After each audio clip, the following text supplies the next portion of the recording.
자, 재정에 대해서 어떤 문을 여는 열쇠의 그 첫 번째는 뭐냐면요. 하나님은 모든 것의 주인이시다. 뭐라고요? 하나님은 모든 것의 주인이시다. 그 두 번째는요. 하나님은 모든 것의 공급자이시다. 세 번째는요. 하나님만이 나의 안정감이다. 네.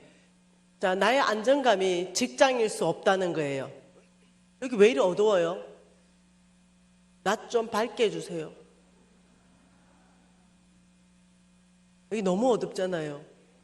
네. 좀에 밝게. 네, 땡큐. 네, 좋습니다. 네, 우리의 직장이 나의 안정감일 수 있습니다. 예. 혹은 남편의 직장, 남편이 예를 들면 의사라든가 교수라든가 돈 잘 버는 직장, 안정적인 직장, 이렇다 그러면 나도 모르게 그 남편이 나의 안정감일 수 있다는 거죠. 혹은 집, 땅, 어떤 건물들, 이런 것들이 나의 안정감일 수 있다는 거예요. 네, 정말 믿음으로 사는 거, 그 출발이 뭐냐면은 하나님이 모든 것의 주인이심을 고백하는 것. 그리고 하나님께서 이렇게 말했잖아요. 먹을 것, 입을 것, 마실 것 염려하지 말아라. 이 모든 것이 너희들에게 있어야 할 줄 안다. 너희는 먼저 그의 나라와 그 의를 구하라. 그리하면 이 모든 것을 내가 너희들에게 더해 줄 것이다. 중요한 얘기라는 거죠. 이 땅에서 우리가 살아야 되는 목적을 명확하게 말씀하는데, 먹는 것, 입는 것, 마시는 것이 아니라 먼저 하나님의 나라와 하나님의 의를 구하는 것. 그게 뭐냐면요, 하나님의 문명, 세상의 문화에 하나님의 문화, 하나님의 문명, 이것을 우리가 개혁하는 거예요. 이것이 하나님 나라를 세우는 거죠. 어떤 사람은 정치계에 가서 하나님의 나라를 세웁니다. 여러분, 하나님의 나라를 세운다면은 터널 비전으로 생각하지 마십시오. 어떤 종교계 영역만 말하지 마세요.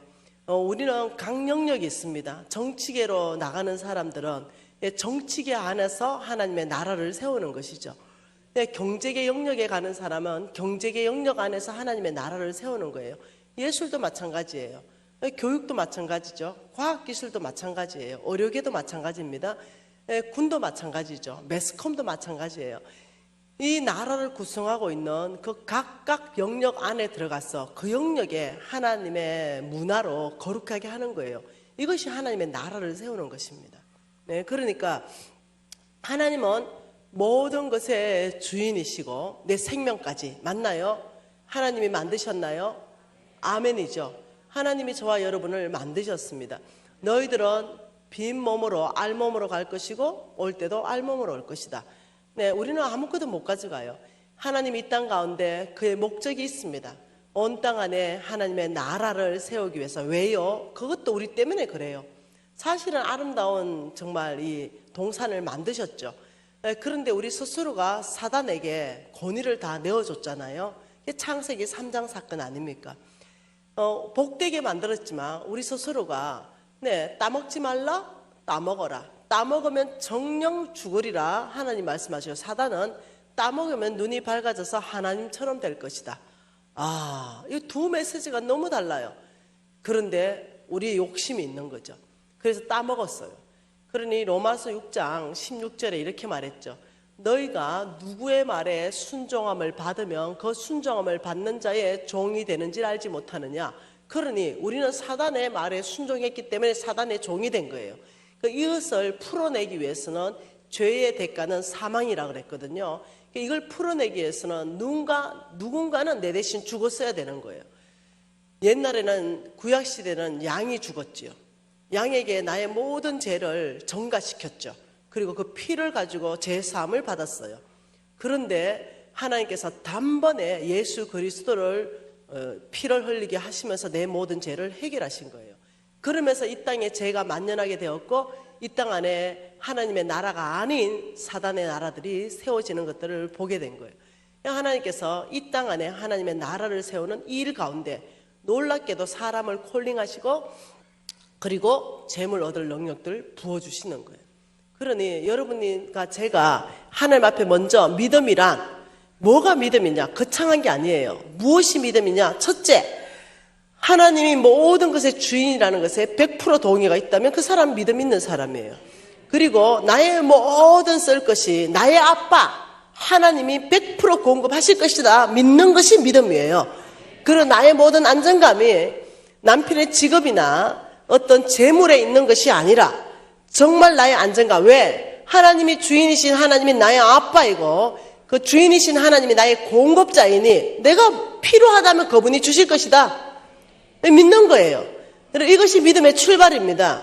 이것을 통과하지 않고 어떤 믿음도 살 수 없는 거예요. 세 가지 뭐라고요? 여러분 적시로 외우십시오. 하나님만이 모든 것의 주인이시고 하나님만이 모든 것의 공급자이시며 하나님만이 나의 안정감이 되는 것. 이것이 아브라함의 씨, 믿음으로 사는 사람이라는 거예요. 그러면 하나님이 정말 모든 것의 주인이신가? 말씀 안에서 보자는 거죠. 그것이 역대상 29장 11절 12절 말씀으로 볼 수 있습니다. 우리가 한 목소리로 같이 읽어보고 싶습니다. 여호와여 위대하신가 권능과 영광과 승리와 위엄이 다 주께 속하여 싸우니 천지에 있는 것이 다 주의 것이로소이다. 여호와여 주권도 주께 속하여 싸우니 주는 높으사 만물의 머리심이니이다. 부와 기가 주께로 말미암고 또 주는 만물의 주제가 되사 손에 근세와 능력이 있사오니 모든 사람을 크게 하신가 강하게 하심이 주의 손에 있나이다. 여러분 이 말씀을 읽으면서 여러분 어떤 생각했나요? 여러분 이 말씀 읽으면서 그냥 말씀이 이래 돼 있으니까 이렇다 이래 생각하면 안 된다는 거예요. 다시 한번 봐보십시다. 성경을 대할 때 성경의 위치, 성경의 권위 이것을 여러분은 어디에 두겠냐는 거죠. 자, 성경 이러면은 이렇게 두는 사람도 있다는 거죠. 전 세계 베스트셀러를 여러분이 쭉 해가지고 1등부터 10등까지 뽑는다. 가장 많이 팔린 책, 가장 좋다라고 인정받는 책 1등. 자, 1위, 2위, 3위. 1위가 뭐예요? 여기다가 성경을 넣는 사람이 있다는 거죠. 여기다가 성경을. 여기다가 성경을 넣으면 안 된다는 거예요. 전 세계에서 가장 많이 팔린 책, 전 세계에서 가장 탁월한 책이 성경이 아니라는 거예요. 여기다가 넣으면 안 된다는 거죠. 성경은 책이 아니라는 거예요. 그냥 일반적으로. 왜냐하면 아무리 베스트셀러라 하더라도 여기에 저자가 누구냐면요. 여기는 사람이에요. 사람이 쓴 책이에요. 그러니 성경은 위치가 다른 위치에 있다는 거예요. 성경은. 사람이 쓴 이 책에 놓는 것이 아니라 여기와 여기의 거리, 이거는 무한대라는 거예요.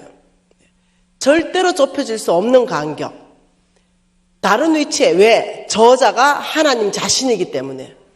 성경은 사람이 쓴 책이 아니니 여기다 1등을 넣을 수가 없어요. 여기에 1등을 넣으면 1등과 2등 차이는요, 늘 왔다 갔다 할 수 있어요. 더 잘 팔리는 책이 나올 수 있고요. 더 많이 팔리는 책도 나올 수 있죠. 아닌 거예요. 잘못하면 성경을 여기 1위에 놓게 되면은 어떤 일이 발생하냐면 혼합주의가 발생해요. 혼합주의. 여러분 혼합주의가 뭔지 알죠? 성경도 좋은 말씀 받아들이고 사람이 쓴 좋은 책에서도 좋은 말씀 받아들이고 그 다음에 좋은 조언을 해주는 사람들의 말씀도 다 받아들여서 이거 짬뽕 혼합주의가 생겨요. 혼합신앙. 제가 이랬다는 거 아니에요. 제가. 성경을 절대 진리의 위치에 놔야 돼요. 절대. 뭐라고요? 절대 진리의 위치. 여기다가 놔야 돼요. 성경은. 그러니 다른 어떤 책도 성경하고 비교하면 안 돼요. 아무리 좋은 조언도 성경 말씀하고 비교하면 안 돼요. 성경만이 절대 진리예요. 그렇기 때문에 뭔가 질문이 올 때 우리는 자꾸 이 질문을 어디에서 찾냐면요. 성경이 아닌 데서 찾는 거죠. 어떤 책에서 찾으려고 그러고 네, 어떤 사람의 조언을 들으려고 그러는 거예요. 성경 안에 질문의 답이 다 있는데 말입니다. 성경만이 뭐라고요? 절대 진리이다. 이렇게 말하면 예를 들면 돈에 대해서, 재정에 대해서, 경영에 대해서, 경제에 대해서, 사업에 대해서, 돈을 쓰는 방법에 대해서, 돈을 버는 방법에 대해서 이 모든 것 안에서 성경 안에 다 나와 있다는 거예요. 이렇게 돈 벌어라, 이렇게 돈 쓰라. 이 다 나와 있는데 이거는 옆으로 밀어두고 자꾸 경영학 원리, 경제학 원리 이런 거 공부 많이 하고 누가 성공한 사람들에 대한 조언, 내가 이랬다니까요. 그러다 보니 성경도 좋고 이것도 좋고 이러다 보니까 짬뽕이 돼버린 거예요. 네. 아니요. 네, 여러분이 빠르게 성공하려면, 빠르게 돌파하려면 성경의 위치와 권위를 바로 잡아야 됩니다. 어떻게 해요? 절대 진리이다. 성경이 말하면 그냥 끝이에요. 성경이 이렇다면 이렇고 성경이 저렇다면 저래요. 성경이 이런 사람 복 받는다면 반드시 복 받습니다. 근데 성경이 이런 사람 심판받는다면 반드시 심판받아요. 왜냐하면 하나님은 전능자요, 창조주이십니다. 그분이 이렇게 말했죠. 민수기 23장 19절에 보면 나는 사람이 아니니 나는 거짓말하지 않고 나는 인생도 아니니 후회가 없다. 어떻게 내가 한 말을 내가 실행하지 않겠느냐 이렇게 말씀하셨어요. 그 말씀은 나는 내가 한 말에 대해서 100% 신실한 여호와다 이 말씀을 하시는 거죠.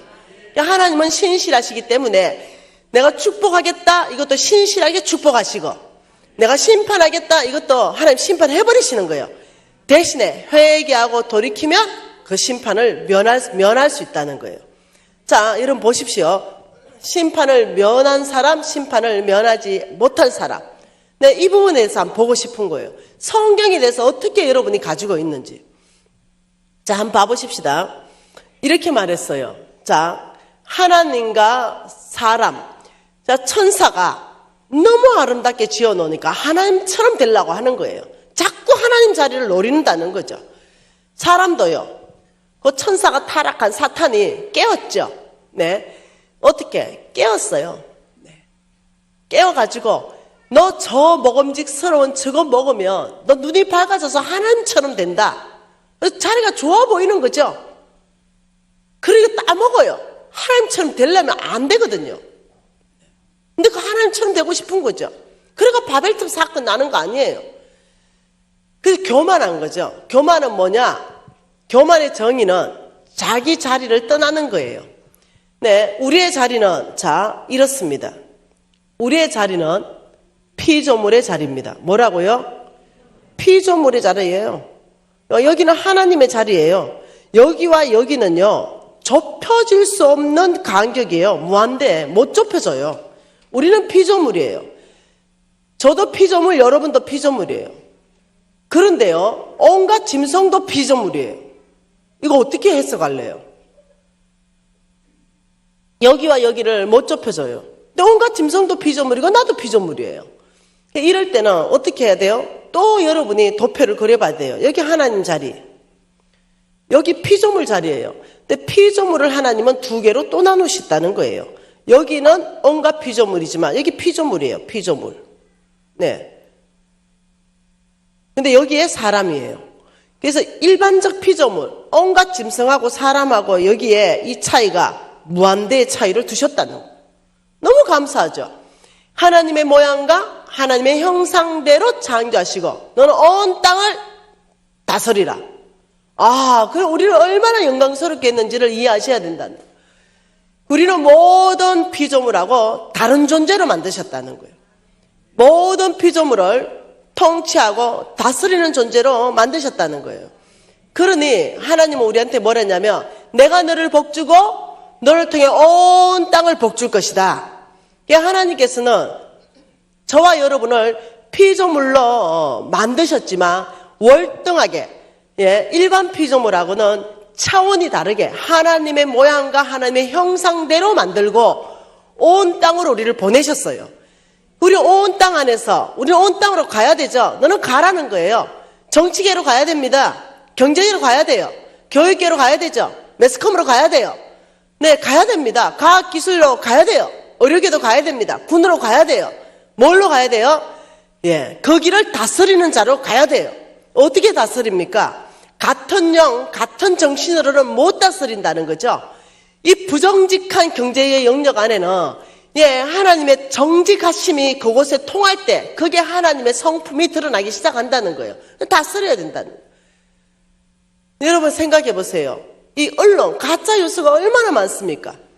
여기에 목숨 걸고 진짜 뉴스를 보도해야 되는 거예요. 진실이 보도돼야 된다는 거예요. 그러니까 우리는 각 영역 안으로 파송되어서 그곳에 하나님의 나라를 세우는 거예요. 그러니 그곳 안에는요 많은 재정들이 필요하다는 거예요. 여러분 이것을 기본적으로 이해하시고 성경 위치가 어디라고요? 절대이다. 하나님만이 온 우주 만물 전체 안에 창조주신 걸 믿습니까? 그렇다면 끝이에요. 그렇다면 성경 읽을 때 성경에서 맞다라 그러면 아멘이고 성경에서 아니라면 아닌 거예요. 그러면 우리는 굉장한 빠른 속도로 돌파를 경험할 수 있어요. 어느 영역이든지. 특히 재정 영역요. 여기에서부터 우리는 이제 성경을 절대 진리의 위치를 놓았습니다. 어떤 경영학 이론도 성경 옆에 두지 않을 거예요. 참고서 정도예요. 그것은 다 참고 정도 할 거예요. 이거는 뭐예요? 텍스트북, 교과서. 뭔가 이해되죠? 이것만이 절대 진리예요. 근데 거기서부터 하나님 말씀하시는 것이 오늘 11절에 말씀을 읽어보니 여호와여 위대하신가 권능과 영광과 성리와 위엄이 다 주께 속하였다. 주님께 속한 게 뭐예요? 와, 굉장하다는 거예요. 권능, 영광, 성리, 그 위엄이 다 주께서가 있는데 천지에 있는 것이 다 주의 것입니다. 그렇다면 주님의 것입니다. 그 여호와여 주권도 주께 속하였다. 주는 높으사 만물의 머리이시고 부, 이걸 재물을 말하는 거예요. 부, 귀, 이거 권세를 말해요. 부, 재물도 권세도 어디로부터 말미암는다고요? 주께로부터 우리에게 주어진다 이 말이에요. 주께로부터 우리에게 주어지고 주는 만물의 주제, 주인이 되사 주님의 손에 뭐가 있어요? 권세가 있고 주님의 손에 뭐가 있어요? 능력이 있사오니 모든 사람을 크게 하는 것, 강하게 하시는 것, 이거 주님의 손에 있습니다. 한마디로 말하면 몽땅 내 손에 있다 이 말이에요. 내가 몽땅 들고 있어. 부, 내가 들고 있지. 부가 필요한 사람, 부를 구해. 권세, 내가 들고 있어. 권세가 필요한 사람, 권세를 구하라. 크게 되는 것, 사람이 강하게 되는 것, 내 손에 있어. 나한테 구하라는 거죠. 왜요? 왜 우리는 권세를 구하고, 왜 우리는 강해져야 됩니까? 하나님 나라요. 여러분 아시잖아요. 나의 어떤 비전을 이루기 위한 그런 작은 비전 말고요. 높은 수준의 삶요. 예를 들어서 우리가 정치계에 혹은 법조계에 높은 위치로 못 들어가게 되면 하나님, 여러분 합법적이라고 다 하나님 나라 합법적입니까? 네, 국가가 합법적이라도 하나님 나라는 불법이에요. 그게 너무 많아요. 여러분 지금 저는요 외국어로 강의를 많이 가는데 이 강의 못해요. 동성연애 하나님이 금하고 있습니다 이 말 못해요. 못한다니까요. 왜요? 모든 나라들이 합법으로 통과시켜놨어요. 여러분 아브라함 시대는 동성연애 없었나요? 있었죠. 네, 소금 기둥이 된 그 마누라 룻, 롯, 예, 아브라함 조카하고 같이 떠났죠. 거기에 동성연애가 창궐했어요. 소돔과 고모라 땅 말입니다. 근데 그때도 있었고 지금도 있었어요. 그 자체도 문제이지만요. 지금이 더 큰 문제는 그런 동성연애가 아니에요. 더 큰 문제는 뭐냐면 성경에 악이라고 말하는데 악이라고 말할 수 없게 만들었다는 거예요. 이게 더 큰 문제라는 거예요. 듣는 귀가 있어서 이거는 하나님이 악이라고 말합니다. 해야 해결하고 돌이킬 거 아니에요. 그런데 그걸 막아버렸어요. 이게 더 큰 문제라는 거죠. 우리는요 한 표가 모자라서 그게 안 됐어요. 통과가 안 됐어요. 얼마나 감사한지 모르겠어요. 얼마나. 그러니 우리는 어떻게 사명감을 가지고 정치계로 가야 되고 사명감을 가지고 법조계로 가야 된다니까요. 돈 벌기 위해서 의료계로 갈 거예요? 아니면 예수의 마음으로 무너져 있고 병든 사람, 그 사람들을 예수의 심장으로 그들을 고쳐주기 위해서 가 있는 거예요. 그 목적이 뭐냐는 거죠. 그러니 지금 하나님께서 부와 기가 주께로부터 주어지게 될 것이고 내 손에 근세와 능력이 있으니 이 사람들을 크게 만들고 이 사람들을 강하게 하는 게 나의 손에 있다. 그 말은 내가 들고 있는데 누구한테는 주겠다는 거예요. 누구한테는 주겠다. 도대체 누구한테 주겠냐는 거죠. 성경은 말하고 있다는 거죠. 누구한테 주겠다고. 여러분 참고 성경 구절인데 적어놨다가 나중에 찾아보세요. 하나님은 정말 모든 것의 주인이신가? 그럼요. 하나님은 모든 것의 주인입니다. 어떻게 아는가? 성경에서부터요. 말씀이 절대 진리이기 때문에요. 여기서부터 알게 되는 거예요. 신명기 10장 14절에는 이렇게 말합니다. 하늘과 땅과 만물이 다 주의 것이다. 시편 24편 1절에는 땅과 거기에 충만한 것, 세계와 그 가운데 사는 모든 것이 주의 것이다.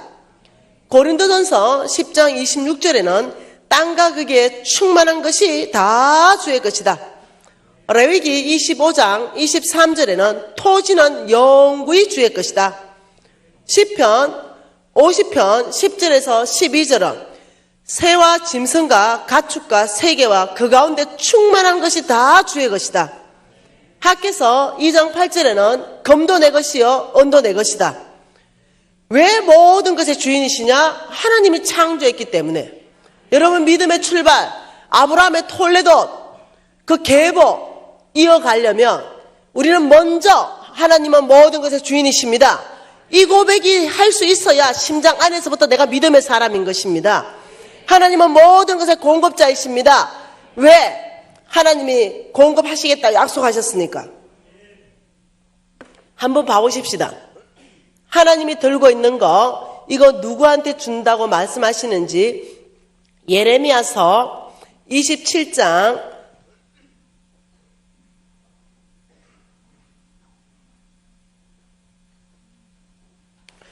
5절 말씀 한 절 보겠습니다.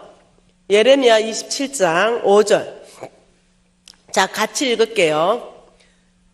나는 내 큰 능력과 나의 처던 팔로 땅과 지상에 있는 사람과 짐승들을 만들고 내가 보기에 어떤 사람요?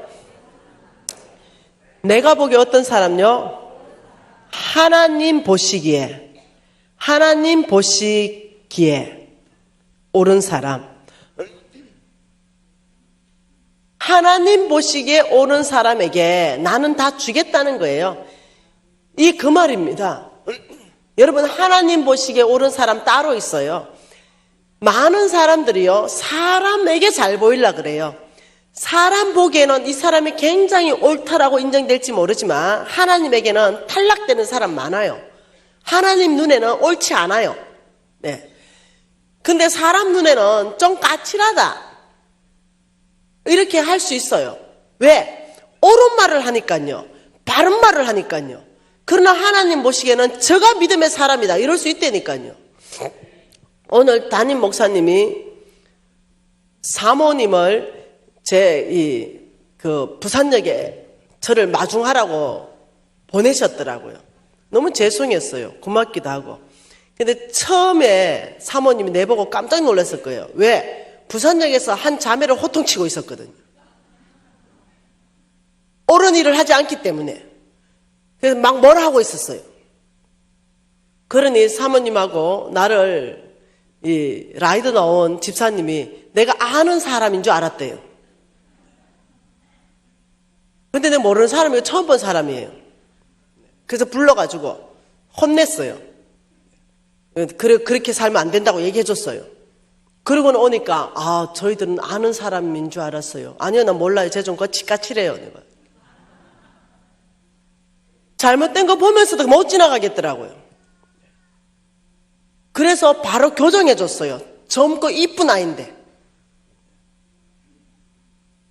하나님 보시기에 옳은 사람은 따로 있어요. 하나님이 특히 재정, 특히 재물에 대해서 도대체 어떤 사람을 옳다라고 인정할 것인가? 하나님 손에 모든 권세와 능력이 있사오니 모든 사람을 크게 하신가 강하게 하심이 주의 손에 있는데 특히 재정 영역, 재물 영역 안에서 어떤 사람이 옳다라고 인정하고 하나님의 재물 얻을 능력을 주시는가? 지금 이것이 4일간에 우리가 볼 말씀들 아니겠습니까? 한 번 더 봐보십시다. 사도행전 12장.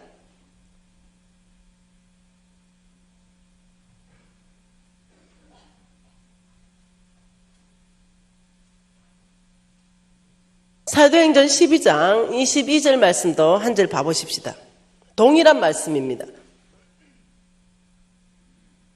같이 읽을까요? 폐하시고 사도행전 13장 22절 폐하시고 다윗을 왕으로 세우시고 정언하여 이르시되 내가 이새의 아들 다윗을 만나니 내 마음에 맞는 사람이라 내 뜻을 다 이루리라. 똑같은 얘기예요. 지금 표현만 다르게 했습니다.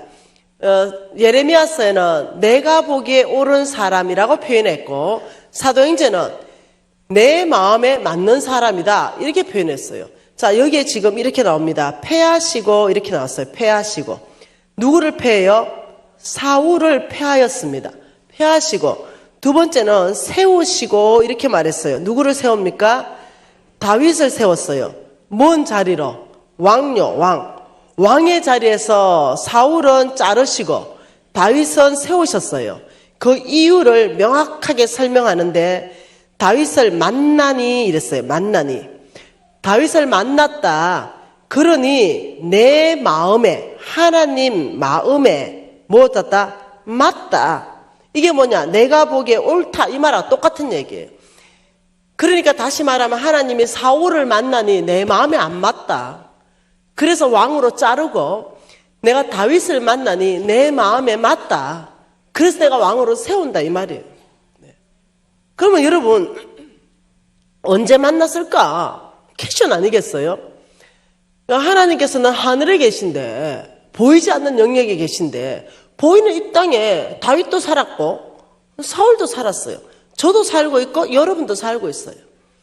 그러니까 하나님이 그 시대에 다윗을 만났다면 지금 오늘 여러분을 만나신다는 거예요. 도대체 어떤 방법으로 만나시고 어디서 만나실까? 궁금한 거예요. 궁금한 모든 것은 어디에서 찾는다? 그렇죠. 궁금한 모든 것은 성경 안에 다 있다 답이. 자, 찾아보죠. 사무엘상으로 가면 답이 나오죠. 사무엘상입니다. 사무엘상 16장이네요. 자, 16장 한번 봐보십시다. 이제 하나님이 사울을 자르기로 결정하고 그의 종 사무엘을 보내는 장면입니다. 자, 16장 1절 같이 읽어볼게요. 여호와께서 사무엘에게 이르시되 내가 이미 사울을 버려 이스라엘 왕이 되지 못하게 하였거늘 내가 그를 위하여 언제까지 슬퍼하겠느냐. 너는 뿔에 기름을 채워 가지고 가라. 내가 너를 베들레헴 사람 이새에게 보내리니 이는 내가 그의 아들들 중에 한 왕을 보았느니라 하시느니라. 아, 하나님 참 놀라우신 분이에요. 자, 여기에서 하나 우리가 1절에서 배우고 넘어가십시다. 우리는 아브라함의 씨입니다. 맞나요?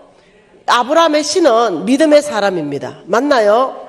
자, 믿음의 사람, 믿음이다 라는 게 뜻이 무슨 뜻이냐면 하나님의 말씀에 순종하는 사람, 하나님 말씀 듣고 사는 사람, 하나님의 음성을 듣고 사는 사람, 이게 믿음의 정의입니다. 믿음의 정의가 뭐라고요? 하나님의 말씀을 따라 사는 사람, 하나님 음성 듣고 사는 사람, 이게 믿음의 정의라면, 자, 이 믿음은 첫째, 반드시 하나님 말씀을 들었다면 순종하는 삶이 나와야 되고, 두 번째는 말씀하신 그 하나님을 신뢰해야 됩니다. 다시 말하면 믿음으로 산다는 사람은 순종한다 이 말이 내가 할 일을 해야 된다는 거예요. 내가 할 일을 하는 거고, 신뢰는 이거는 하나님이 하실 일이에요. 하나님이 하실 일이에요. 이런 거예요.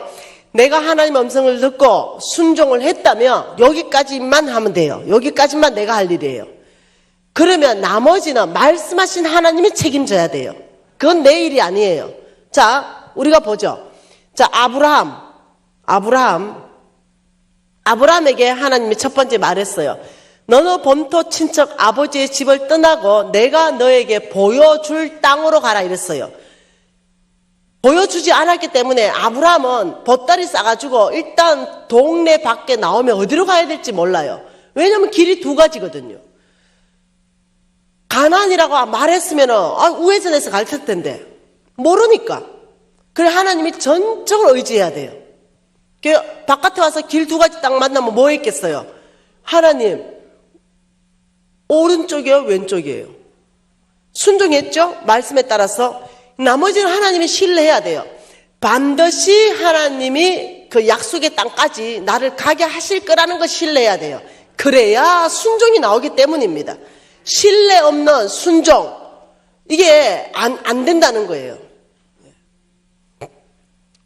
그러니까 하나님 우회전이다, 좌회전이다, 직진이다.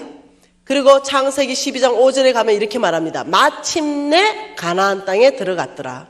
하나님 인도하신 거예요. 마찬가지죠. 하나님이 저와 여러분을 믿음의 사람으로 저와 여러분을 성장하기를 원하십니다. 믿음의 사람으로 바뀌기를 원하세요. 그래서 하나님의 것을 다 주시기를 원하세요.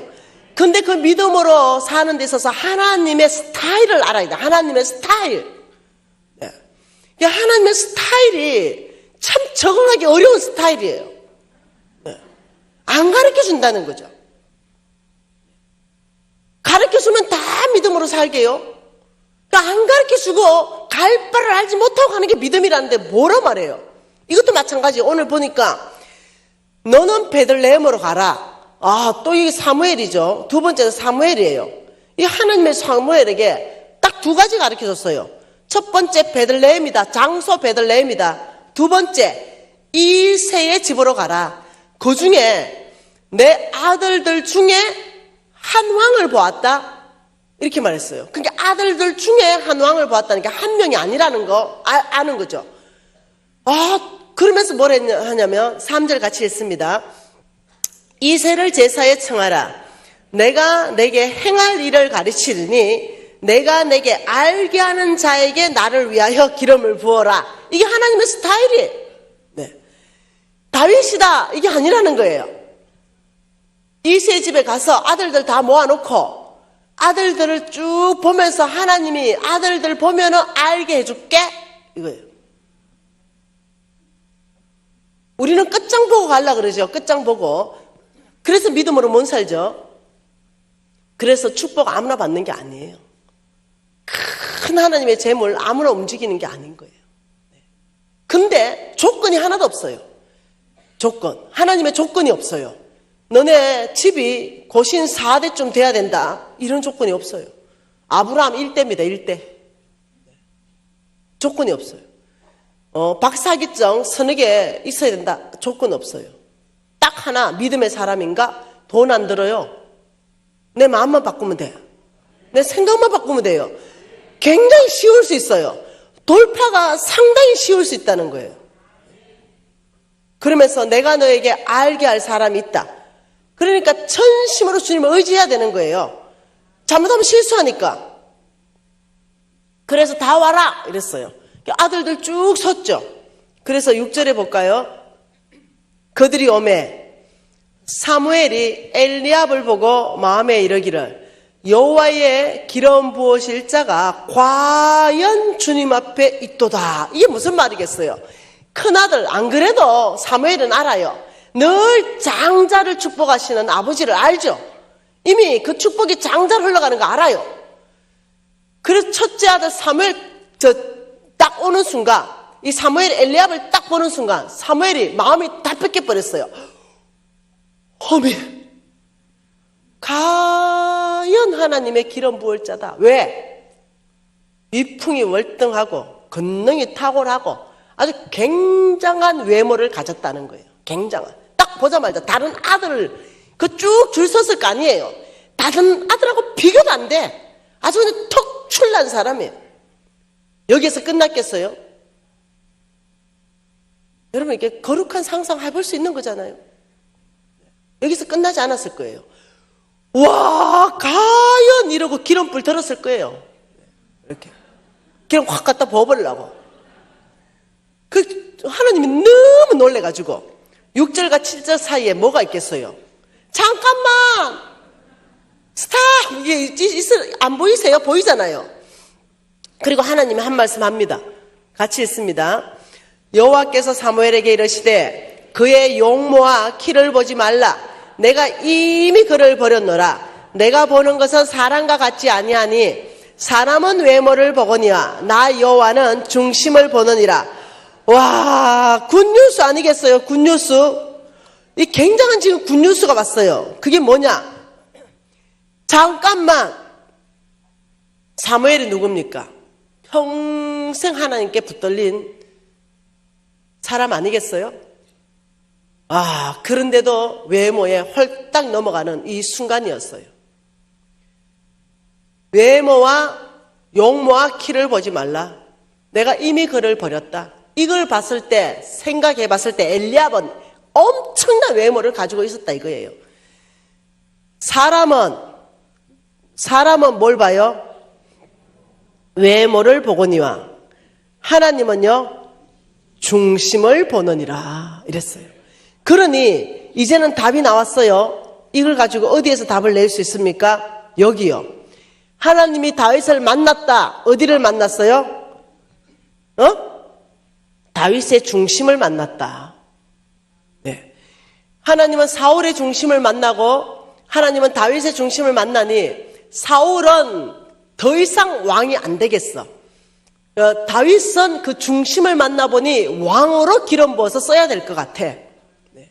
그런 우리가 이제 성경은 보물찾기예요. 성경은 여기저기 신구약을 왔다 갔다 하면서 그 한 절을 해석해내야 돼요. 한 절을 그냥 해석하면 잘못하면 이단돼 버려요. 전체를 백업받아야 됩니다. 한 절 해석하기 위해서 신구약 전체에서 이 구절을 백업받아서 해결해야 된다는 거예요. 이제 보니 답이 나왔죠. 패하시고 다윗을 세우셨는데 내가 다윗을 만나니 내 마음에 합한 자라. 다윗의 중심을 만나니 내 마음에 맞는 자라. 내 뜻을 다 이룰 것이다 이랬어요. 게임 끝나는 거예요. 하나님이 내 뜻을 다윗을 통하여 다 이루겠다 이러면 어떤 일이 발생하느냐? 다윗, 너 지혜 없는 거 내가 너를 지혜롭게 할 것이다. 너 능력 없는 거 내가 너에게 능력 부어줄 것이다. 너 네트워크, 인프라 구축 안 된 거 내가 다 너에게 인프라 구축을 시켜줄 것이다 이러면서 아둘람 굴에 400명이나 보냈어요. 그것도 환난 당한 자, 빚진 자, 원통한 자. 이 400명을 다윗에게 보내서 왕의 수업에 들어갔죠. 왕의 수업에 들어갔어요. 여러분, 하나님이 사람 썩어는 광야로 집어넣어 버렸죠. 왕의 수업을 시켰는데 그런 어떤 형편없는 사람들을 붙여서 시켰어요. 얼마나 서로 싸웠겠어요. 다윗의 지도력, 네, 이것이 그 안에서 만들어집니다. 나중에 가보세요. 다윗의 왕국을 세우는데 용사들 이름 쭉 봐보면요. 다윗의 아둘람 굴 출신들이라니까요. 빚진 자가 용사가 돼 있고 환난 당한 자, 원통한 자가 용사가 되어서 다윗의 왕국을 건립한 용사로 쓰임 받았다니까요. 여러분 이해하셔야 돼요. 지금은 빚지고 지금은 좀 원통하고 환난 당했지만 하나님 나라를 세우는데 나는 용사로 쓰임 받을 수 있다는 걸 이해하셔야 돼요. 우리는 쓰임 받을 수 있어요. 제가 그랬잖아요. 빚졌죠? 원통하고 환난 당했죠. 노숙자처럼 10년을 살았죠. 그래도 내 마음에 내 중심을 보신다니 내가 바꾸기를 결정해. 돈을 번다면 내가 어떻게 살았겠어요? 우리 집안은 가난한 집안인데 외모를 본다. 야, 박사학위 좀 가져오라면 난 어떻게 해요? 난 박사 아닌데. 만일 여러분 외모를 본다 이러면 일단 남자들 키 185 이상 담임 목사부터 탈락이다. 여기 담임 목사님, 우리 담임 목사님 완전 아담 사이즈. 그런데 우리 집에는 두 남자 다 통과. 우리 신랑 187, 우리 아들 190. 일단 키에서 다 통과. 여러분, 자, 하나님께서 185 이상 쓰겠다. 손 한번 들어봐봐. 그건 전멸이네, 전멸이야, 전멸. 집안, 최소한 고신 3대 이상 쓰겠다. 참 보통 일이 아니죠, 보통 일이 아니에요. 박사학위 1개는 너무 흔하니까 2개 이상부터 쓰겠다. 먼 박사라도 2개 이상. 야, 한 명도 써임 못 받는다. 외모 이러면. 그런데 하나님이 사람은 그런 외모를 보지만 나 여호와는 중심을 보느니라. 키 작아도 상관없어. 꼼보라도 상관없고 째보라도 상관없어. 고신 1대라도 상관없어. 아버지가 우상 숭배해도 상관없어. 왜? 대라는 우상 숭배했어요. 상관없는 거야. 나는 너 당대, 너의 중심을 보고 내가 널 쓸 것이다. 얼마나 굿뉴스예요. 이거 굿뉴스입니다. 그래서 하나님은 공평하신 거예요. 하나님 공평하십니까? 공평하십니다. 우리에게 공평하게 기회를 주신 거예요. 중심. 그러면서 이제 쭉 보면은 하나가 딱 왔죠. 엘리압 통과. 큰일 날 뻔했다. 아이고 놀래라. 실수할 뻔했다. 야, 너 패스. 둘째, 이제 정신 바짝 차렸겠죠. 주님이 패스. 끝났어요. 어떻게 생각해요? 끝났어요. 여러분 어떻게 생각합니까?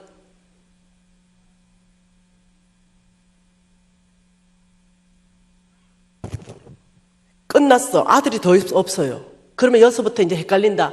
하나님 정말 당신이십니까? 내가 진짜 음성 들은 거 맞을까? 뭔가 음성 듣고 갔는데 완전히 결과에 패스가 아무도 안 남아났어. 여러분 왜 사무엘인지 압니까? 왜 사무엘? 이 질문은 아무나 못해요. 다 자기 문제로 돌리죠. 근데 사무엘은 명확하게 하나님의 음성을 친밀감 안에서 알아듣는 사람이에요. 여러분 아브라함은 하나님의 친밀감 안에서 하나님의 음성을 알아듣는 사람이에요. 그랬기 때문에 이삭을 바칠 수 있는 거예요. 그 사무엘은 하나님의 친밀감 안에 명확하게 알아듣는 사람이니 이 질문을 합니다. 너의 아들이 다 여기 있느냐? 여러분 이 질문 못해요. 그래서 사무엘이에요. 여러분 이때는 대통령보다 더 높은 사람이 사무엘이에요. 지금 대통령보다 더 높은 사무엘이 지금 왔어요. 와가지고 하는 말이 너가 아들 면접 좀 다 보자. 불러 모아놔라. 지금 우리나라 대통령 여러분 집에 찾아와가지고 너가 아들 면접 좀 보자. 다 좀 불러 모아놔라. 우리는 저 미국에 있는 아들까지 데리고 올 거예요. 네. 어디 있는 아들까지도 다 데리고 가지고 대통령한테 눈동자 찍으려 할 거예요. 왜 면접 보려니까. 그런데 여기에 아들이 안 왔다? 이걸 상상이나 할 수 있냐고요. 그런데 담대한 사무엘, 네 아들이 다 여기 있냐? 놀라운 답을 듣습니다. 아니요, 말자가 양지킵니다. 여러분 이거는 그러면서 사무엘이 이렇게 말합니다. 놀랍게 그가 여기 오기까지 우리가 식사 자리에 앉지도 않겠다. 참. 여러분 이제 여전도에서 모였어요. 하나님의 사명이 있어요. 뭔가를 해야 되는 거죠. 미션이 있는 거예요. 여전도에서 모여가 뭐랍니까? 아이고 배고픈데 밥 먹고 가자. 하나님의 사역은 두 번째야. 네, 분명히 이거 끝내고 이거 뭐가 있는데도 무조건 먼저 우리 밥 먹고 합시다. 밥 먹고 금강산도 식후경 아닙니까? 이렇게 하는. 이게 사명자의 태도가 아닙니다. 우리가 모여서 뭐부터 해야 되는가? 밥부터 먹을 것인가? 먼저 하나님이 맡겨준 이 사역부터 끝내고 밥을 먹을 것인가? 이거는 중심의 태도죠. 밥 먹지 말라는 게 아니라 하나님 일을 항상 우선시하지 않는다는 거예요. 태도 자체가.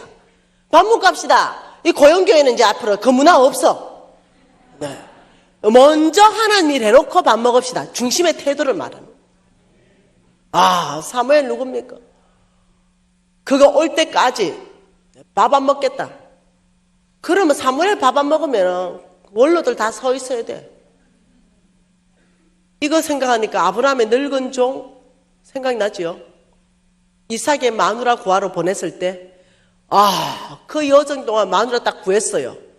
바로 가겠대. 쉬었다 가라니까 막 그런 소리 하지도 말해. 난 데리고 바로 가겠대.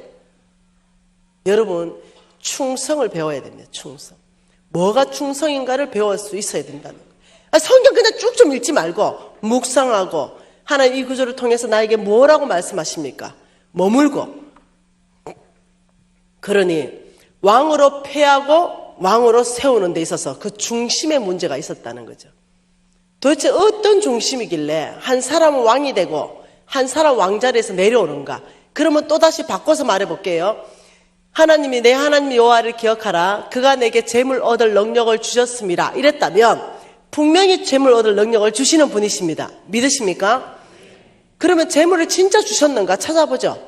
역대하 말씀에 한번 찾아봅시다. 역대하입니다.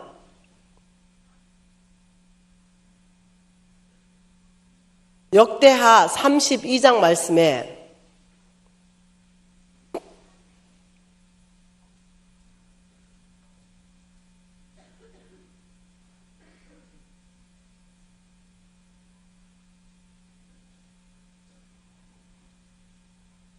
역대하 32장 27절 같이 읽어보십시다. 히스기야가 부와 영광이 지극한지라 이에 은금과 보석과 향품과 방패와 온갖 보배로운 그릇들을 위하여 창고를 세우며 곡식과 새 포도주와 기름의 산물을 위하여 창고를 세우며 온갖 짐승의 외양간을 세우며 양떼의 우리를 갖추었다. 히스기야의 부와 영광이 얼마나 큰지를 지금 설명하는 거예요. 은금, 보석, 향품, 방패, 곡식, 새 포도주, 기름, 창고마다 꽉 찼다라고 얘기하고 있는 거예요. 그런데 이렇게 큰 부를 소유할 수 있었던 것이 29절에 답이 있습니다. 같이 읽을까요? 양떼와 많은 소떼를 위하여 성읍들을 세웠으니 이는 하나님이 그에게 재산을 심히 많이 주셨습니다. 하나님은 재산을 주시는 분이십니까? 성경이 절대 진리라 그랬어요. 하나님이 히스기야에게 재산을 심히 많이 주셨다면 오늘날도 주십니까? 하나님은 어제나 오늘이나 영원토록 동일하신 분이십니다. 그 원리가 똑같아요. 한 구절 더 봐볼까요? 17장 한번 더 봐보십시다.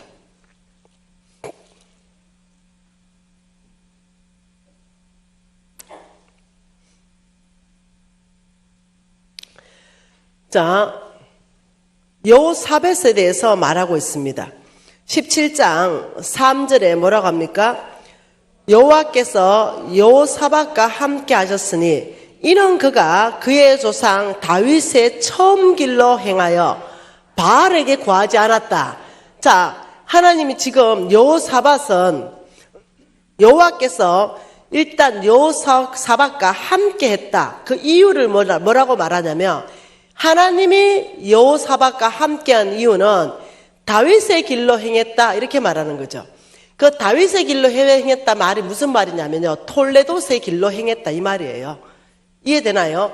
발람의 길로 가지 않았다는 거예요. 네, 그러니까 톨레도스의 길, 계복, 하나님의 축복, 하나님의 형상, 하나님의 모양, 그러니까 온 땅에 하나님 나라를 세우는 이 톨레도스의 계보의 길로 행했다는 거예요.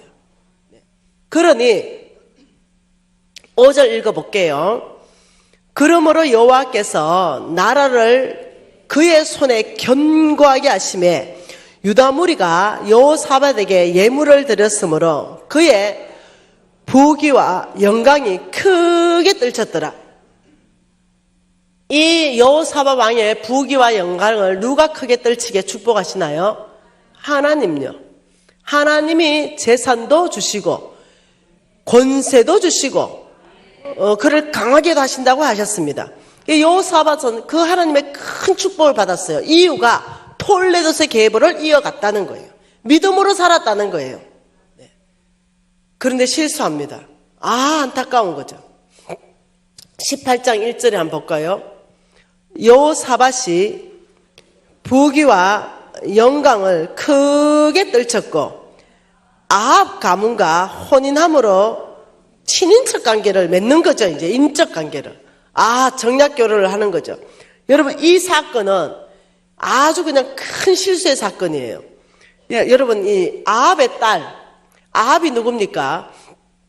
오므리의 아들, 이사벨의 남편이 아합이에요. 이사벨이 섬겼던 신은 바알 신입니다.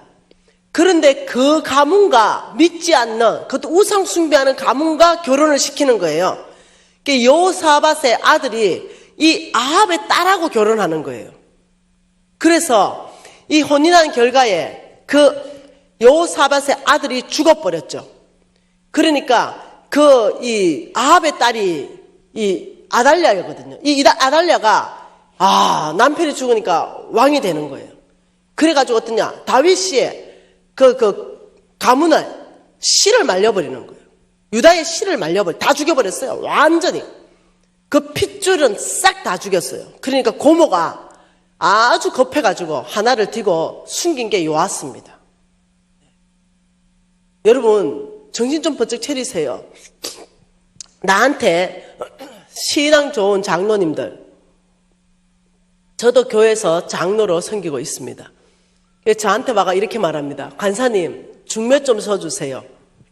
그래서 내가 조건은요, 조건 하나도 없습니다.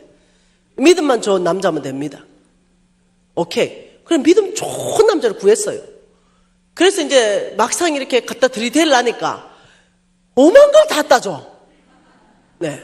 학벌은 뭐냐, 돈은 있냐, 오만 걸 다 따줘. 여러분 참 놀랍죠? 네. 정말 하나 보십시오. 하나님을 경외하는 사람인가? 하나님을 두려워하는 사람인가? 영적, 육적 건강한 사람인가? 그 집안이 믿음의 집안인가? 이것만 진짜 보세요. 제가 평생 아들 하나 낳았어요. 하나. 광야를 지나면서 아이를 못 낳는 몸으로 바뀌었죠. 그 아이 하나가 나의 전 재산입니다. 그러니 지금 나는 재산도 많고 아들도 하나니, 그리고 전 세계를 돌아다니니 이 김미진이 믿음 좋다더라. 근데 김미진의 남편은 믿음이 더 좋다더라. 이러니 오만 데서 딸줄 안 하겠어요? 전 세계에서 딸줄 한다니까요. 진짜로요. 뭐 국제 변호사는 헌화해. 네. 전 세계에서 딸 준다는데 내가 접수를 다 해놨죠. 네. 머릿속에 다 입력해놨어요. 근데 어느 날 우리 유진이가, 어머니 결혼할 상대가 있습니다. 헐? 23살밖에 안 됐는데 결혼하겠다는 거예요. 내가 24살에 결혼하라 했더니 23살에 날 잡고 24살에 결혼하겠다는 거예요. 제가 뭘 했는지 알아요? 두 가지 딱 물어봤습니다. 영육으로 건강하냐? 집안이 예수 3대째는 되냐? 딱 어머니가 딱 평생에 그 두 가지 조건을 내세웠기 때문에 그 두 가지가 맞습니다. 나 우리 며느리 무슨 대학 나온지 몰라. 아직도 안 물어봤어요. 나는 그 집안이 어떤 집안인지 안 물어봤어요. 정말로 며느리한테도 한 번도 물어본 적이 없어요. 며느리 될 날이 왔어요. 그리고 너는 언제 인격적으로 하나님을 만났냐? 이거 물어봤어요.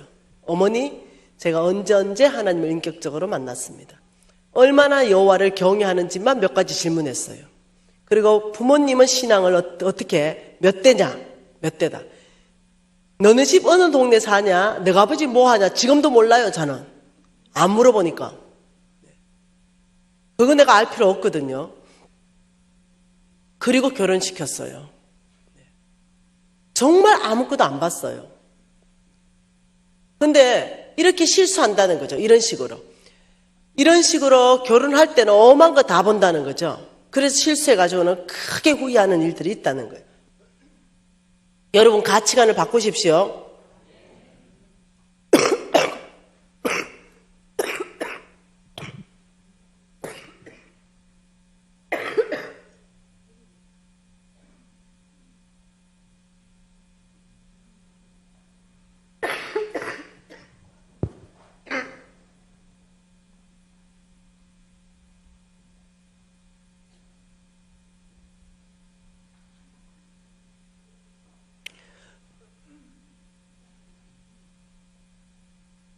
물이 기도로 넘어갔습니다.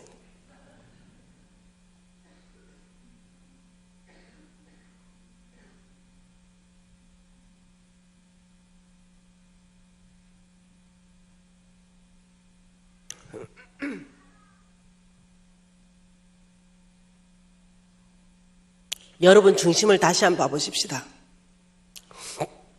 여러분 스스로 여러분 마음을 좀 보십시다. 나는 세상의 가치관으로 살고 있는가?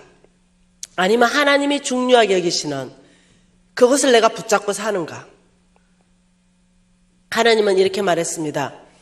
나는 내가 보기에 옳은 사람에게 그것을 주겠노라. 내 마음에 합한 자에게 나는 내 뜻을 다 이룰 것이다. 그래서 우리가 재물의 돌파가 일어나려면 재물을 하나님이 어떤 사람을 옳다라고 인정하는가, 재물에 대한 태도를, 그 중심을 어떤 사람을 하나님이 내 마음에 맞다라고 말하는가, 이 부분에 대해서 우리가 공부를 해야 된다는 거죠. 여러분, 저와 여러분은 아브라함의 씨입니다. 이 아브라함의 씨로서 그러면 이 아브라함의 패밀리 톨레도스를 이어가는데 하나님은 성경에 이런 사람이 나 마음에 맞다, 이런 사람이 재물 다루기에 옳은 사람이라는 기준을 제시를 다 했다는 거예요. 그걸 우리가 공부하면서 훈련하면 된다는 거예요. 지금은 내가 좀 안 맞지만, 기준에 좀 벗어나지만, 그렇죠, 우리가 훈련할 수 있다는 거죠. 저는 기준에 많이 벗어났던 사람입니다. 하나님이 재물 주시기에 부적절한 사람이에요. 왜냐하면 성경 기준과는 너무나 다른 기준으로 제가 살았거든요.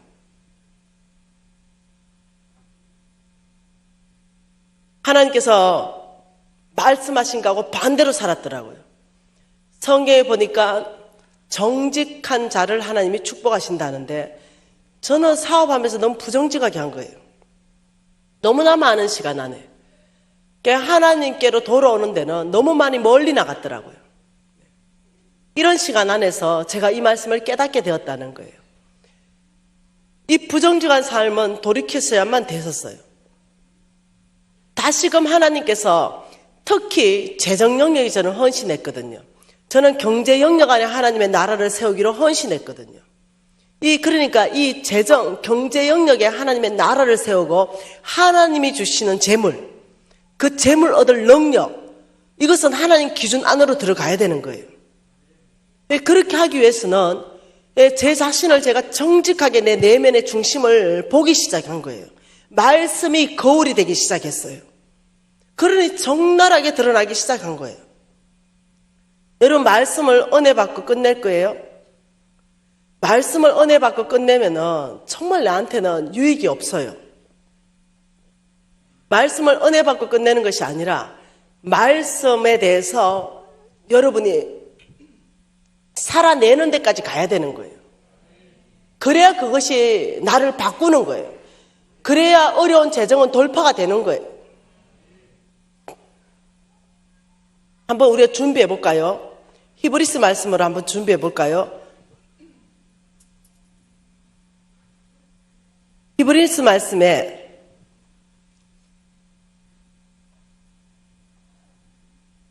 하나님께서는 아브라함의 씨인 저와 여러분에게 반드시 하나님의 나라를 세울 수 있는 기회를 주십니다. 그걸 약속의 땅이라 그러죠. 한번 읽어보십시다. 히브리서 3장 18절 한번 읽어보십시다. 18절. 또 하나님이 누구에게 맹세하사 그의 안식에 들어오지 못하리라 하셨느냐? 곧 순종하지 아니한 자들이 아니냐? 이로보건대 그들이 믿지 아니함으로 능히 들어가지 못하느니라. 약속의 땅에 못 들어가는 이유를 두 가지를 말씀하셨어요. 뭐라고요? 이 약속의 땅. 이것은 약속의 땅에 가는 것은 돌파입니다. 어느 영역이든. 이 약속의 땅에 못 들어가는 두 가지 이유를, 그 첫 번째는 순종하지 않았다. 순종. 하나님 말씀에 순종하지 않았다.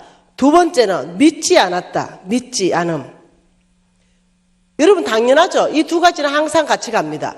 믿지 않기 때문에 불순종하는 거예요. 믿지 않기 때문에 순종 못하는 거예요. 예, 순종 안 하는 것은 믿지 않기 때문에 순종하지 않는 거예요. 이것은 약속의 땅에 못 들어간 이유예요. 그런데 하나님께서 4장 2절에 뭐라고 말합니까? 같이 한번 읽어봅시다. 그들과 같이 우리도 복음 전환을 받은 자이나 들은 바 그 말씀이 그들에게 유익하지 못한 것은 듣는 자가 믿음과 결부시키지 않았다. 하나님이 명확한 제시를 하는 것이 뭐냐면요, 듣는 자의 책임이 있다는 거죠. 뭐라고요? 듣는 자의 책임. 듣는 자, 저와 여러분의 책임을 말하는 거예요. 듣는 자의 책임이 여기서 뭐라고 말하냐면, 그들은 복음 전함을 들었다는 거예요. 복음 전함을 들었으나 이 듣는 자의 책임이 뭐냐면 믿음과 결부시키지 않았다는 거예요. 믿음과 결부. 복음 전함을 예수 믿으세요? 그럼 구원받습니다. 이런 복음을 들었어요. 근데 그 들은 자가 믿음과 결부시키지 않는다. 이 말은 예수를 안 믿는다는 거예요. 여러분, 지금 저는 재정에 대해서 복음을 얘기할 거예요. 이 재정의 돌파에 대한 복음을 얘기할 거예요. 재정의 부흥에 대한 복음을 얘기할 거예요. 여러분, 개인이 부흥할 것이고 가정과 기업이 부흥할 것이고 교회 공동체가 반드시 부흥할 것이에요. 그런데 듣는 여러분의 책임이 있어요. 그게 뭐냐면 듣는 복음에 대해서 믿음과 불화시켜야 돼요. 결부시켜야 돼요. 믿음과 결부시킨다는 것은 뭐냐면요, 내가 그것을 믿고 순종한다는 거예요. 그것을, 그 재정에 대한 말씀을 내가 믿고 내가 하나님을 신뢰하고 그 말씀대로 살아낸다는 거예요. 이게 뭐냐면 듣는 자가 믿음과 결부시키는 삶이라 말하는 거예요. 근데 아무리 재정에 대해서 돌파를 제가 성경 말씀 안에서 부르짖고 성경 말씀 안에서 정명하고 이렇게 할 때 돌파가 일어납니다. 이렇게 할 때 여러분 재정은 바뀔 것이에요. 이렇게 아무리 얘기해도 듣는 여러분이 믿음과 결부하지 않고 그냥 강의 무지하게 잘하네, 와 간증 재밌다, 이렇게 하고 끝내요. 이거는 믿음과 결부시킨 게 아니에요. 저는 이것을 위해서 온 게 아니에요.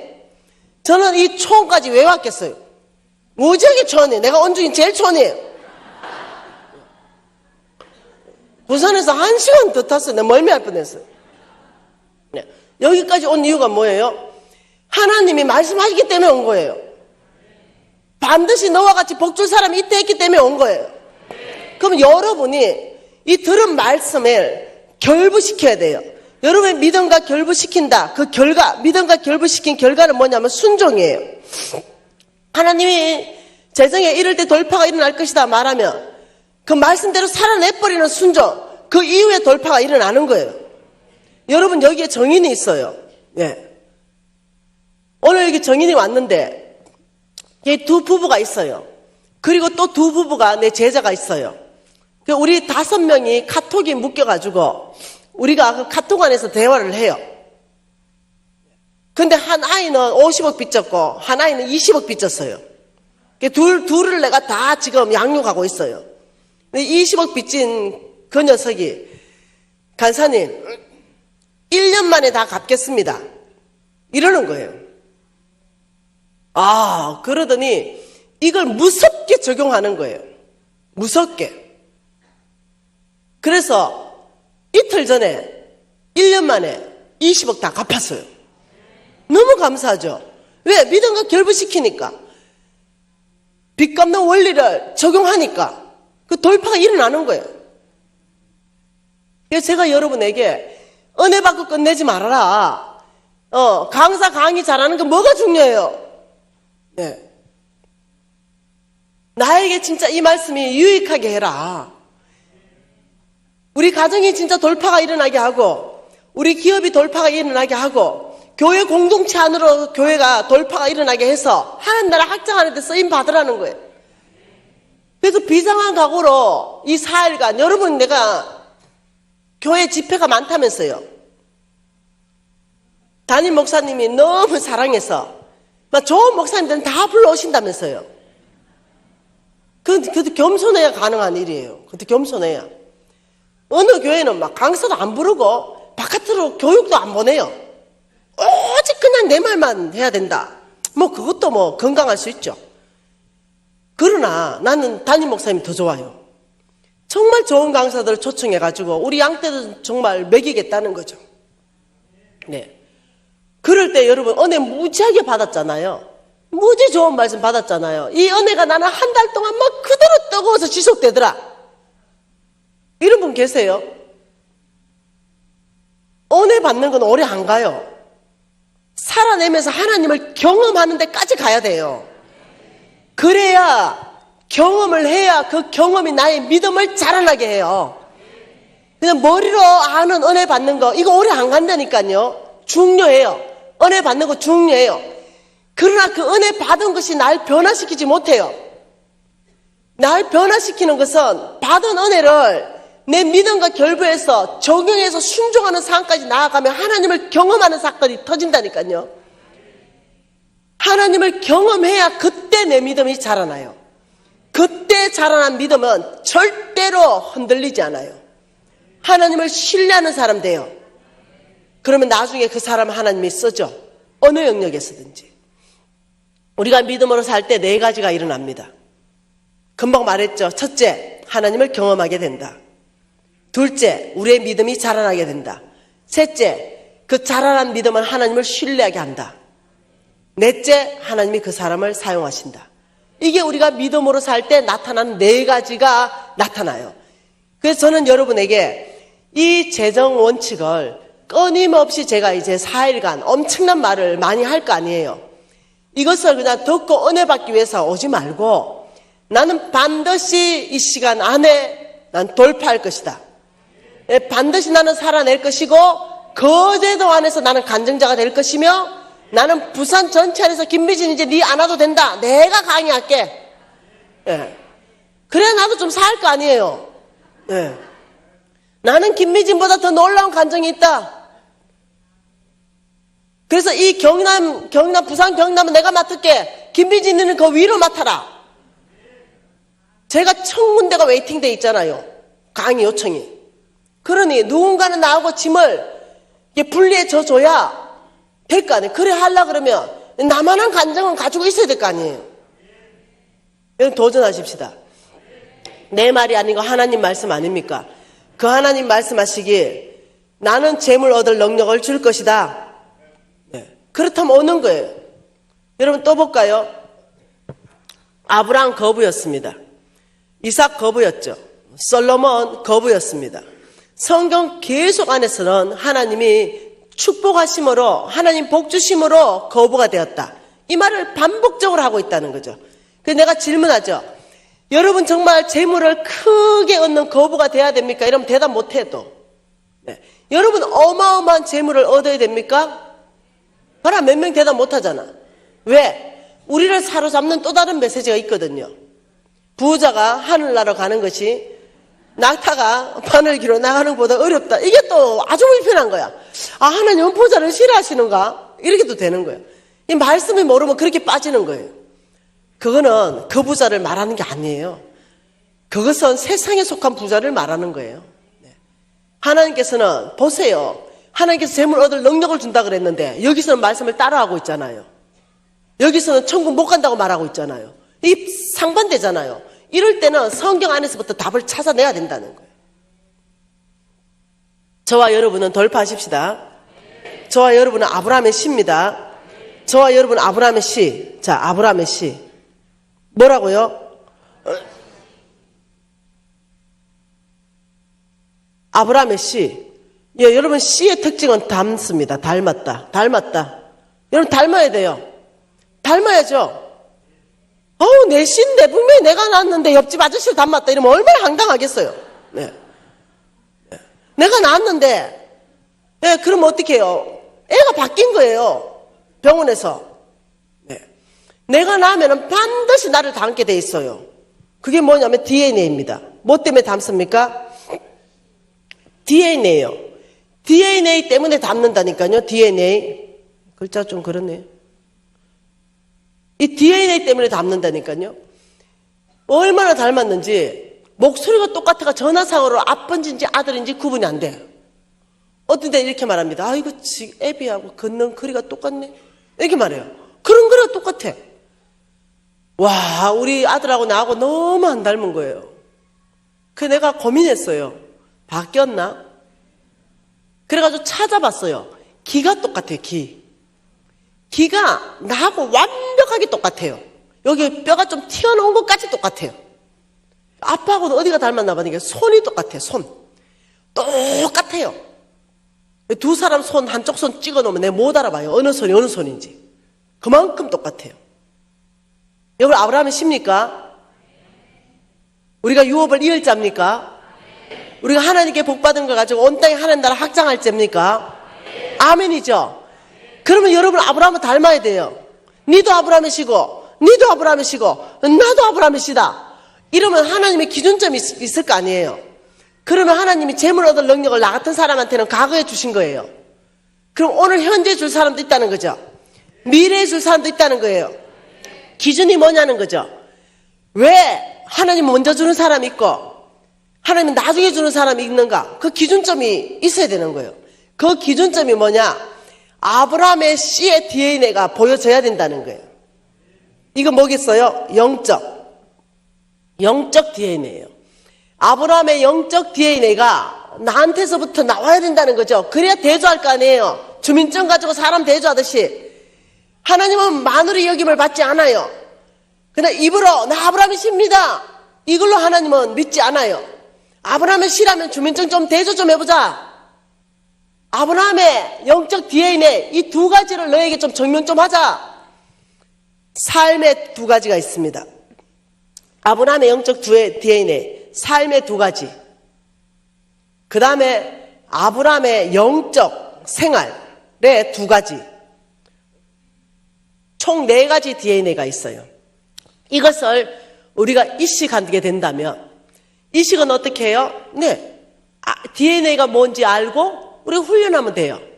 우리가 훈련해 나가면 지금 당장은 어렵지만 내일 달라지고 모레 달라지고 저모레 달라지고 저는 이 아브라함의 이 DNA, 삶과 영적 DNA 4가지가 내 안에 하나도 없었어요. 충격적이었죠. 내가 고신사대고 내가 성경을 그렇게 많이 외웠는데 저는 이렇게 생각했죠. 성경 말씀을 많이 안다고 그 사람이 믿음의 사람이 아니에요. 아브라함의 영적 DNA 그 첫 번째는 아브라함은 믿음의 사람입니다. 그는 믿음의 사람이죠.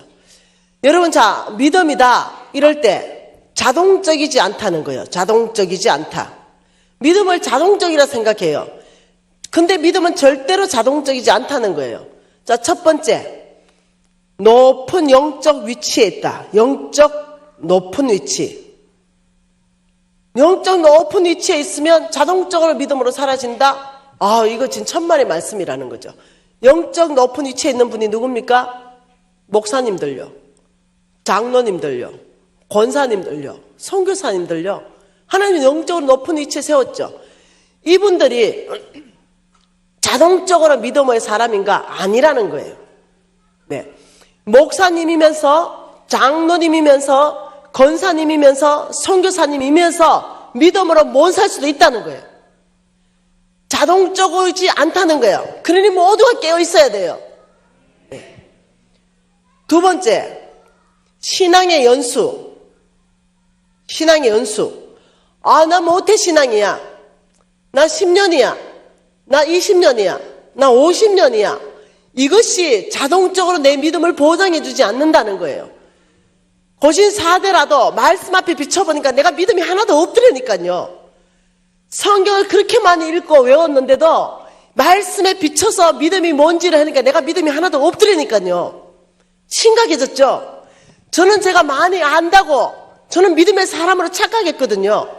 저는 성경을 무지 많이 아는 사람이에요. 그렇기 때문에 나는 믿음의 사람인 줄 알았다니까요. 신학 공부했다고 믿음의 사람이 아니라니까요. 제가 정신 차리기 시작했죠. 정신 차려야 돼요.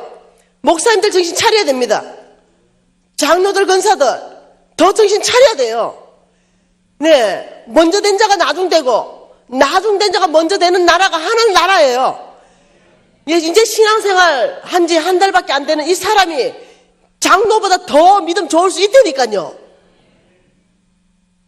그래서 누구도 내가 오래 예수 믿었다고 내가 자동적으로 믿음의 사람이야 이럴 수 없다는 거예요.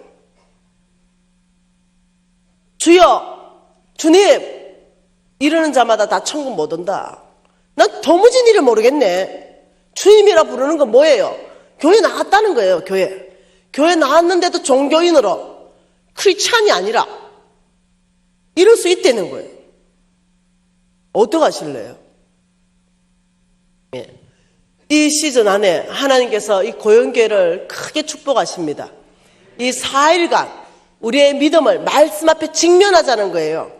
그냥 다른 부흥회처럼 넘어가지 말고 말씀 앞에서 내 믿음을 직면해서 틀린 믿음이다.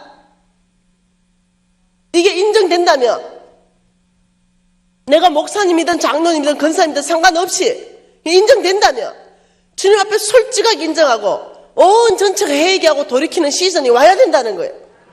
네. 그런 시간으로 보내야 소망이 있다는 거죠. 그래야 거기서부터 교회 공동체 전체 안에 돌파가 일어나기 시작한다는 거죠. 여러분이 돌파가 일어나야 교회가 복받을 거 아니에요. 믿음은 우리의 소원을 이루는 것이 아니다. 이걸 믿음으로 착각한다는 거죠. 아, 내 소원이 있는데 그게 이루어졌어. 이게 아니에요. 믿음은 우리의 소원을 이루는 것이 아니라 믿음은 뭐예요? 하나님의 약속을 이루어드리는 거다. 하나님의 언약, 하나님이 말씀하신 것, 하나님의 말씀을 이루어드리는 것, 이게 믿음이에요. 하나님이 언약한 거 뭡니까? 내가 너를 복주고 너를 통해 온 땅에 하나님 나라를 이룰 것이다. 하나님의 나라의 깃발을 너를 통해서 꽂을 것이다. 이걸 믿는 거예요. 아버지, 저는 아브라함의 씨로서 언약 백성입니다. 예, 아버지, 저를 복줄 줄 믿습니다. 아버지, 저를 축복하셔서 제가 온 땅에 하나님 나라를 세울 줄 믿습니다. 이게 믿음이라는 거예요. 하나님이 이미 언약하셨고 하나님이 약속하신 거, 이거 내가 믿음으로 고백하고 반응하는 거예요. 이게 믿음이에요. 하나님 우리 아들 서울대 보낼 생각이 없어. 그런데 막 입시만 되면 서울대야. 저는 우리 아들 그렇게 기도한 적 없습니다. 아버지 실력대로 보내주세요. 실력대로. 그리고 조금 모자라면 붙여주세요. 혹 얘가 조금 모자라면 은혜로 찍을 때 정답 찍게 해주세요. 이 정도. 여러분 믿음은 여러분 소원을 가지고 있으면서 여러분이 이루고 싶은 것, 내가 이루고 싶은 소원 그거 적어놓고 믿습니다. 이게 아니라는 거예요. 말씀 전체 안에서 하나님 나를 통해서 이루고 싶은 게 무엇입니까? 아버지 우리 교회 담임 목사님의 평생의 소원 한번 이뤄드리는 거, 이게 아니라는 거예요. 교회는 하나님이 이 교회를 통한 하나님의 비전을 이뤄드리는 거예요. 그러니 하나님 나를 통한 아버지의 비전이 뭡니까? 너는 톨레도시다. 이스마엘의 계보로 가지 말고 에스의 계보로 가지 말라. 너는 아브라함의 계보로, 이삭의 계보로, 야곱의 계보로 톨레도스를 이어가는 창세기 51장의 주인공으로 살아라. 내가 너를 반드시 축복할 것이고 너를 통해 온 땅에 하나님 나라를 세우는데 필요한 모든 복을 줄 것이다. 필요하면 건강을 부러지져라. 저는 이걸 믿는 사람이에요. 며칠 전이었어요. 일주일 전에 NCMN에서 세만 말씀 학교가 있었습니다. 그때 하나님이 말씀하셨어요. 일주일 전 얘기예요. 병원에서 못 고친다는 병을 가진 사람은 나오라. 아브라함의 씨라면 나오라. 내가 이 말씀을 믿음으로 받을 수 있는 사람이면 나오라. 이 말씀을 믿음과 결부해서 내가 온 땅에 하나님의 나라를 세우는데 하나님이 복 줄 것이다. 이 복에는 건강도 들어가 있다. 회복시킬 것이다. 이거 믿는 사람 나와서 하나님 앞에 기도하자 했는데 놀랍죠? 불치병이 고쳐진 간증이 나왔어요. 간증이 나왔다니까요. 한 번은 집회하고 있었죠. 새 가나안교회입니다. 집회하고 있는데 주님이 저한테 말씀하기 시작했어요. 이번 집회에 내가 불치병을 고칠 것이다 고 말씀하셨어요. 깜짝 놀랐죠. 그리고 치유 집회를 열으라고 말씀하셨어요. 굉장히 힘들죠. 그래서 담임 목사님이 찾아갔어요. 하나님이 저에게 이렇게 말씀하시는데 담임 목사님이 검증해 주십시오. 담임 목사님이 적시로 주께로부터 왔다는 확신이 있습니다. 마지막 시간 1시간 90분을 통째로 빼고 치유 집회 엽시다. 이렇게 된 거예요. 재정 부흥 집회를 하는데 치유 집회를 열으라니 얼마나 내가 어렵겠어요. 저는 틀을 벗어나는 걸 싫어하는 사람이에요. 고신이잖아. 마지막 날 치유 집회를 열었죠. 홍성건 목사님 초청했습니다. 특별히 기름 부으심이 있거든요. 그리고 우리 담임 목사님, 저 치유 집회를 열었어요. 그런데 정말로 놀라운 일이 있었죠. 엄청난 많은 사람이 자유케 됐죠. 병으로부터. 그중에 한 사람만 소개할게요. 담임 목사님의 사모님의 남동생 새 가나안교회라고 말했어요. 여러분들이 정명 물어보면 됩니다. 새 가나안교회 그 사모님의 남동생의 딸이 원인 모를 병으로 못 걸어요. 걷지를 못하는 거예요. 대학을 못 다닙니다. 휴학했죠. 못 걸어요. 그래서 그 집회에 업혀왔습니다. 그리고 치유 집회에 참석했죠. 특별히 무슨 기도한 것도 아니에요. 내가 고치는 것도 아니고 목사가 고치는 것도 아니잖아요. 고치신 분은 주님이십니다. 그러니 여러분이 그냥 기도하고 열심히 기도해라. 고치는 분은 성령님이시니까. 그러면서 열심히 예배 드렸어요. 그런데 지금 줄넘기하고 뛰고 권투하잖아요. 몇 년간 못 걸었던 사람이 그 순간에 걷는 거예요. 하나님의 역사는 오늘 또 동일하게 드러난다. 하나님의 능력은 조금도 변함이 없다. 오늘 또 하나님 필요하다며 말씀 듣는 중에 여러분의 병을 고칠 수 있어요. 그냥 이 재정 말씀 듣는 중에 여러분의 어떤 이 잡혀있던 이 어둠의 영이 떠나버리면 그 순간에 여러분 병이 나아버릴 수도 있어요. 그런 간증 많이 들어요. 저는 간사님, 제가 그냥 TV로 연결해가 유튜브 듣다가 제가 이 눈이 밝아져 버렸어요. 그리고 제가 불면증이었는데 잠을 너무 잘 자게 됐어요. 유튜브를 통해서도 주님이 역사하시네요. 그런 간증을 듣고 있는 거죠. 뭔가 진리가 강하게 빛으로 들어가니까 나를 잡고 있더니 어둠이 견디지 못하고 나를 넣는 거예요. 이럴 때 치유가 일어나는 거예요. 얼마만큼 기대하시겠어요? 여러분, 이 4일간의 집회를 그냥 은혜 받고 끝내는 집회로 할 거예요. 저는 2번 다시 고용교회 안 와요. 왜냐하면 스케줄이 너무 많이 밀려 있어. 못 와요, 이제는. 고용교회뿐만 아니라 거제도를 못 올 것 같아. 그런 상황 가운데서 여러분, 이 김미진 육성으로 듣는 강의가 여러분이 마지막일 수도 있어요. 나는 마음을 다르게 하라는 거죠. 성경에 이렇게 말했습니다. 나를 간절히 찾는 자가 나를 만날 것이다. 하나님은 나를 간절히 찾는 자에게 나의 능력을 집행할 것이라고 말했어요. 그러니 이 4일 안에 하나님에 대한 기대를 정복시키십시오. 하나님의 기대에 간절함으로 나오십시오. 여러분, 갈급함으로 나오세요. 그리고 이 시즌에 아버지 저에게 은혜 주십시오. 저의 패러다임을 바꿔주십시오. 저의 잘못된 삶은 수정해 주십시오. 여러분, 이렇게 나올 때는 집회가 달라진다는 거예요. 집회는 강사가 강의 잘하고 안 하고 아니에요. 저는 똑같아요. 강사의 능력이 아닙니다. 저는 어느 교회 가든 열심히 기도하고 최선을 다해서 말씀 전해요. 저는 큰 교회 작은 교회 한 번도 제가 가려본 적이 없어요. 내가 할 것은 오직 성령의 능력으로 정말 간절함으로 전하는 것밖에 없어요. 여러분, 각 사람이 준비해야 되는 게 있다는 거예요. 믿음은 저와 여러분의 소원을 이루는 것이 아니라 하나님이 이미 언약한 약속을 믿고 그 하나님의 말씀을 이루어드리는 것, 이것이 믿음입니다. 이 시즌에 믿음을 새롭게 하십시다. 손 높이 드십시다. 그리고 하나님 앞에 부르짖읍시다. 아버지, 우리의 믿음을 새롭게 해주십시오. 하나님 향한 간절함을 부어주시고 갈급함을 부어주십시오. 반드시 아버지 말을 알아듣게 해주십시오. 내 귀가 열어지게 하시고 내 눈이 열어지게 하셔서 하나님의 나라를 꿈꾸게 해주십시오. 통성으로 주여 한번 부르고 기도하십시다. 주여! 여러분 기도하세요.